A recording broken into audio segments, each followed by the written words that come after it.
Goeiemôre vriende, dis vandag Dinsdag 24 Maart 2026.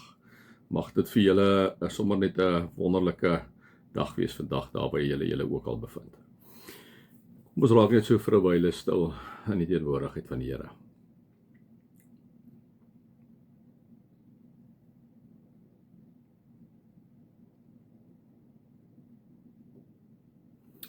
O Heilige Gees, werk deur ons vandag. Spreek deur ons vandag. Help ons om vandag die vrug van die Gees te dra, daar waar ons ook al is.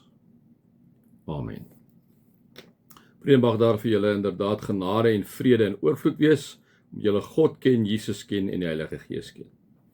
Vriende, soos julle weet, is ons nou maar in 1 Timoteus, pastorale brief, 1 Timoteus, 2 Timoteus en Titus, want die pastorale briewe wat Paulus skryf aan individue in 'n spesifieke situasie, waar hy so 'n bietjie met hulle praat, waar hy hulle sommer so 'n bietjie kom moed in praat, waar hy vir hulle kom sê, hoor hierso, kyk 'n bietjie hoe julle optree daar, ek weet julle is tussen heidene vasgevang, ek weet daar is ons dwaalleraars, maar onthou altyd die leer wat julle moet die waarheid wat julle moet verkondig, die leer wat julle moet verkondig is dat Jesus Christus is die weg, die waarheid en die lewe. Niemand kom by die Vader behalwe deur Jesus nie, nee.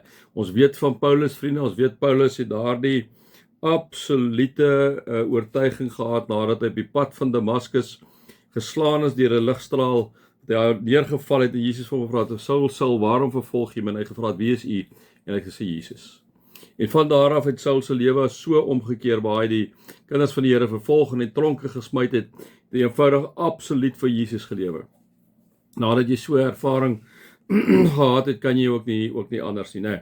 Daarom soveel briewe wat Paulus dan ook vir ons los, waar die groot ding wat hy die heeltyd op almal se harte lê is, onthou dat God het vir julle die waarheid kom gee, die vryheid kom gee in Christus Jesus. Kom nie deur werke nie, dit kom nie deur wettiese onderhouding nie, suiwer en alleen op die genade wat jy die Jesus Christus gee.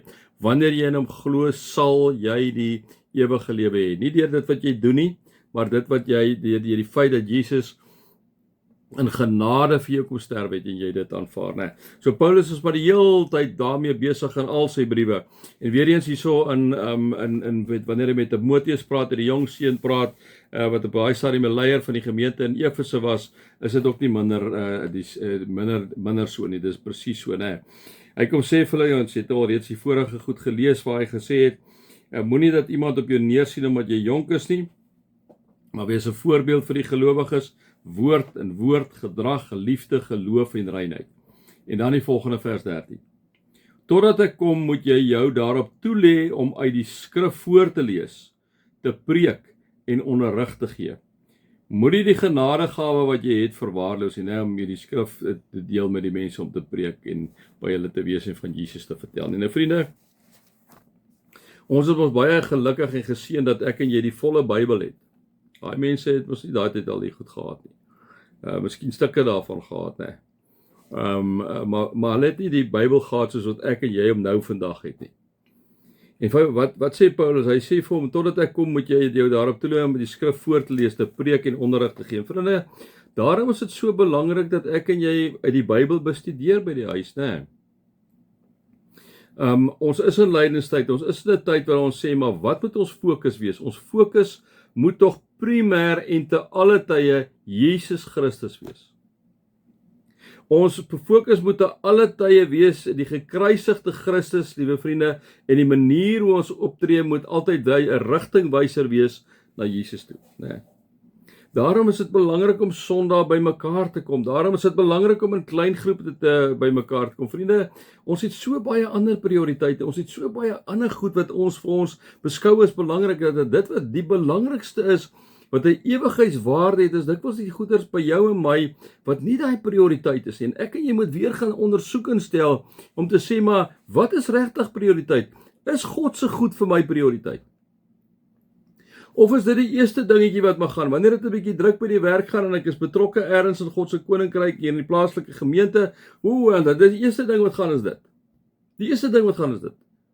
Dis nie dat ek en jy dikwels op ander plekke kyk nie, nee. Ook wanneer ons op finansies kyk, gaan 'n bietjie swaar. Wat sê die eerste ding wat gaan is die finansiële bydrae vir God, nee, aan God. En dit is tog goed wat ons vir ons moet vra. Is God se goed regtig vir ons prioriteit? Vriende, ek wil dit vir julle sê, ek het dit al vir julle gesê en ek sê dit weer. Dis een generasie en die kerk is weg. Die kerk van Christus is weg. Daarom het ouers se verantwoordelikheid, daarom het kinders se verantwoordelikheid, het jong mense verantwoordelikheid, het ouer mense verantwoordelikheid. Die gemeenskap van gelowiges is belangrik. As jy 'n kerk wegvat, 'n kerkgemeenskap wegvat uit 'n omgewing uit, is daai gemeenskap arm, vriende. Ons moet te alle tye altyd sorg dat daardie kerkgemeenskap altyd daar is. Daai gemeenskap van gelowiges, want hulle dra 'n waardesisteem uit. Hulle gaan in die gemeenskap in.